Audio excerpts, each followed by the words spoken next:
I think my favorite team to win the NBA Finals this year would have to be the Cleveland Cavaliers.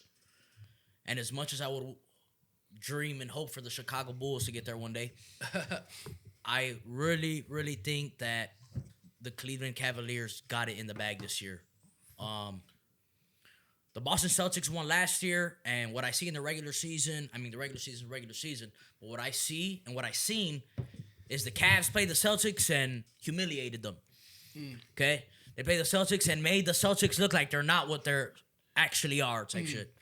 So I think Donovan Mitchell, he was on the Utah Jazz. He'd been to the playoffs. He was close, but I think he got the team now to where, like, he could execute, and I think he could get his first ring. Yeah, he deserves a ring. I probably got OKC, to be honest. As much as I hate to admit it, I think the NBA is pushing for, like, Shea to win. OKC, like, they're pushing towards him. He's like, you know what I'm saying? They are doing that, yeah. So I'm gonna just follow that, and they got a good team. So I'm gonna just go with OKC.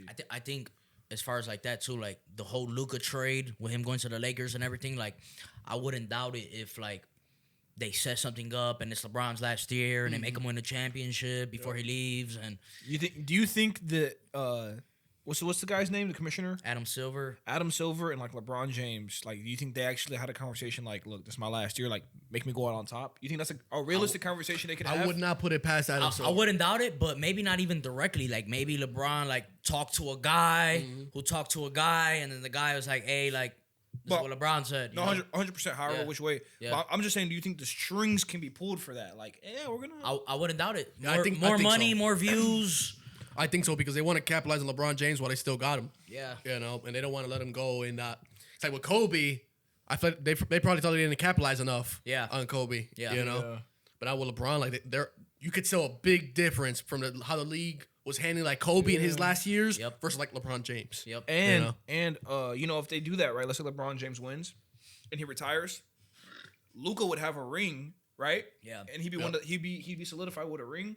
And then he's gonna be on the Lakers, so then the Lakers can be like, we still got Luka to build around. Yeah. And he got a ring already. Because the NBA needs a good Lakers team. Oh yeah. The NBA needs it. Oh yeah. Always have, always will. Too much money comes through there. That's a big reason why that trade even happened. Yes. Yeah. And For the Dallas Mavericks GM, Nico, whatever his name is, like, I don't know what the hell he was thinking. And that's what I mean, like, was it so set up that like Nico had no say so? I wouldn't even doubt it. Like, it was like damn, like I don't want to get rid of Luka, but they're like, you got to. What kind of trade is that? Like you just give you don't give up your star you give player, up your youngest. Future. Yeah, your future. exactly. You know what I'm saying? So that's what I'm saying. Like, was it like really down to the wire where like, nah, Nico, like you have to get rid of Luka. Like, there's no choice. That's what it looks like from the outside because for what they got in return, it doesn't seem like Anthony Davis. Come on now. He got hurt the first game. Like, bro, at the Mavericks games, all the fans are screaming like, "Fire Nico!" Like they want him gone type shit. Like they don't want him there. Screwed them. They just screwed Luka the whole just team. spazzed on the revenge match. And then they asked Mark Cuban, "Did you have anything to do? Like, did you have any say so in that?" And he said, "I didn't know nothing until the trade was done." He said, "I didn't know nothing until the trade was done." And they asked him, like, would you, like, have let it happen if, like, you knew about it? He was like, 100% no. Yeah. He was like, no way. Any logical person wouldn't have. You know what I mean? You know what I'm saying? They just went to the finals, bro. Mm-hmm. And that's another thing. Like, why did Mark Cuban give up, like, his power of the Mavericks? Yeah. Sorry, doing it? Take it much, man. Yeah, I'm sorry. Like, you're going to give up. You're gonna be tired of doing it when you got Luka Doncic on your team. Yeah, exactly. Like you're gonna do that when like you got a bright future ahead of you. And then like you got Anthony Davis, money coming in. He's getting injured all the time. He's already old. Like what's your plan with the Mavericks? Because like he didn't just like give up his rights. Like he sold a big part of the Mavericks. Yeah. Like he sold the team. Like he don't gotta say so no more. Yeah. He don't gotta say so no more. Like what the heck? That don't make no sense. That's Yeah, another thing. Like the NBA's like, yeah, like it's time for you to walk away. Yeah, I'm so tired of hearing about Anthony Davis and like, oh, he can be MVP or he can be Defensive Player of the Year. Like, bro, stop with the Anthony Davis propaganda, bro. Because not Jokic. He's not Jokic, and like, AD's a monster. AD's a monster, but you know he don't stay healthy for shit. He don't. Neither does Paul George. Neither does Kawhi Leonard. Yeah, and the thing with Anthony Davis, like, it'd be some petty ass injury. Yeah. My his whole career. My fingertip is swole. Yeah. Or some shit. Sprained big toe. No, he was one of the players with the most potential ever. Yeah. He was one of the players with the most potential ever. Like I remember hearing a story when he first came into the league. Like he was already a threat from day one. Yeah. And I remember like he had a crazy growth spurt out of nowhere, but he played guard his whole life. He played point guard his whole life. So when he became a big man, it was like, damn, he could dribble, he could shoot, he could do all these things. And it was like, man, AD's gonna tear up this league. Yeah, he's gonna tear up this league. But the reality was he just kept getting injured too much. Remember when he was on the Pelicans though? Like before all the injuries, like with DeMarcus Cousins. Yeah, with DeMarcus Cousins, like it'd be literally like they both have like Twin 28 towers. and 13 apiece. Yeah. It's like what the fuck? Yeah. I remember when DeMarcus Cousins got injured, like I remember he was pissed. Yeah. Because they were like looking at the Warriors like Yes. Oh yeah. was it like 2-0 against the Warriors, something like that? They were up a game, I think. Like a game or two.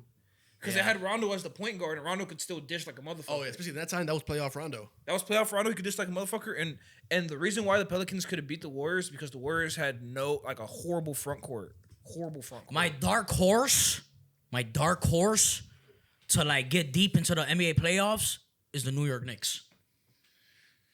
Okay. And the reason being is because one, Tom Thibodeau is the coach. Great coach, Coach Derrick Rose. He was in MVP coaching him season. for a minute. Yes. And he knows his team. So like sometimes the sixth man don't even play the game. Like he has the starters playing almost all 48 minutes sometimes. And like because he wants to win. But totally off topic, they have a guy on that team named Michael Bridges, and he's played all 82 games his whole career. Damn. Since he's been in the NBA. Damn. Never missed a game once. No injury. That used to be standard. No nothing. Yeah, once upon a time. Yeah. No, that's what I'm saying. What's your pick? You didn't say your pick to take it off. Man, like I'm looking at it, I feel like I wanna say with how raw Jokic is, the Nuggets are always a factor at it.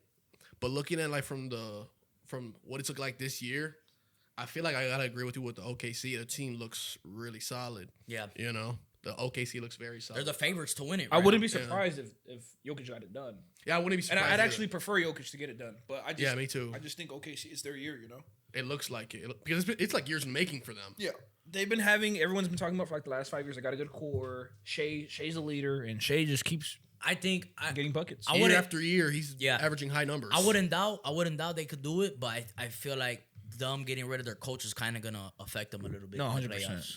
Like it's not gonna. It's like every player's gonna play the same, but like it's gonna be a little off. There's distractions For in the- the yeah. locker for room. the Nuggets? for the Nuggets because Yeah. they lost their coach. There's you know? distractions. There's a whole new head coach, philosophy, plays. But I wonder if maybe without the coach, maybe there's like some dysfunctional stuff going on behind the scenes with the team Yeah. that the coach was responsible for. Or Mike Malone, whatever his name was, did some like Celtics coach shit. Yeah, you behind never the know. scenes. Yeah. And they just didn't want to put him on the spot like that. We're probably like, you know That's what? true. But like, on the table. but for all we know, maybe they add a new coach, and right from the get go, like he's falling into the Nuggets dynamic, you know, and he's promoting what they got going on, and maybe extracting their talent out of them to win a championship. Yeah, that's true. But they need to get that going soon. Like they need to figure that out, like how they're gonna operate.